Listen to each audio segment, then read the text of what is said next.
Um retrato das dificuldades econômicas e da desigualdade no Brasil. Segundo o IBGE, metade dos trabalhadores brasileiros recebe por mês menos de um salário mínimo. E 1% dos mais ricos recebe 36 vezes mais do que metade dos mais pobres. São muitos números.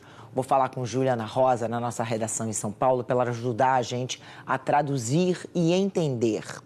Juliana, boa noite para você. Não há dúvidas de que a crise agravou esse quadro. Agora, eu queria, antes de começar, te perguntando uma coisa. Se a gente tem um salário que chama-se salário mínimo, como é que tem gente que recebe menos que o salário mínimo? E muita gente, né? Boa pergunta, Leilane. Já é tão baixo, né?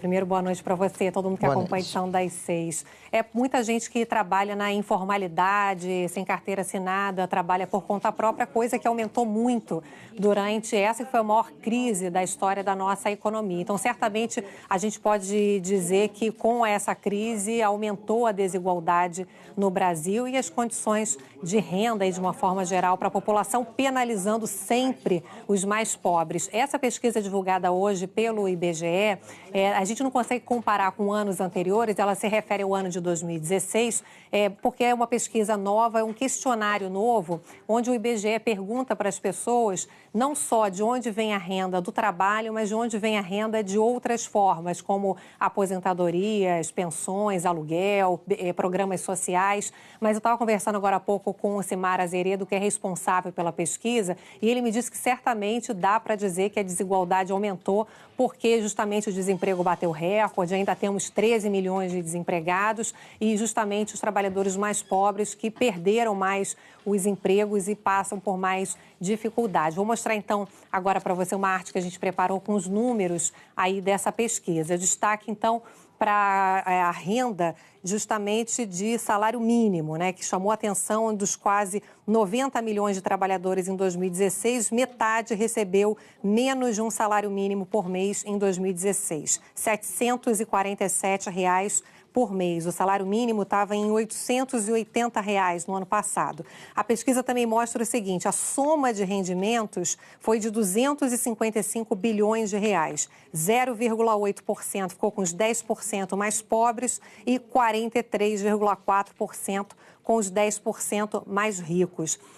São muitos números essa pesquisa e por todas as comparações a gente vê o quanto que a desigualdade aumentou no Brasil, o número que você destacou dizendo aí que 1% dos trabalhadores mais ricos receberam 36 vezes mais do que 50% da população que ganha menos. Então a gente vê aqui a concentração dos chamados outros rendimentos, que tem um peso grande dos programas sociais na região do Nordeste. Agora, muita gente acha que tem muita gente que sobrevive às custas de programas sociais e a pesquisa mostra que a maioria esmagadora do rendimento vem do trabalho no Brasil. 74% da renda vem do trabalho e no Nordeste até maior, 78% da renda vem do trabalho. Então, isso mostra o quanto que as pessoas dependem ali de programas sociais, mas esses programas muito voltados aos 10% mais pobres, ou seja, a situação poderia ser bem pior de desigualdade e dificuldade econômica se não houvesse programas sociais destinados às pessoas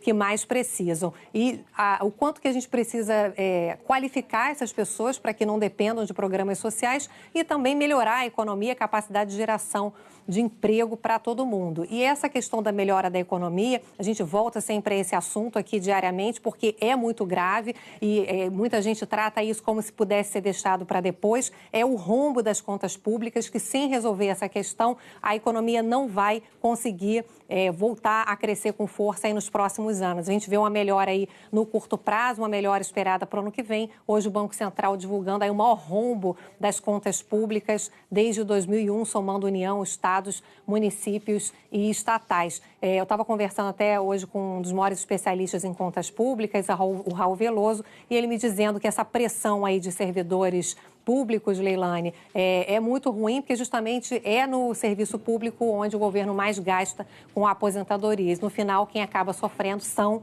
os mais pobres sempre, né? Exatamente. E cada vez que se fala em mexer na aposentadoria, ninguém quer que mexa na sua, né? Todo mundo acha que tem que fazer uma reforma, mas não mexe aqui, não mexe ali, não mexe... Aí fica difícil fazer uma reforma, Pois né? é. Obrigada, Ju.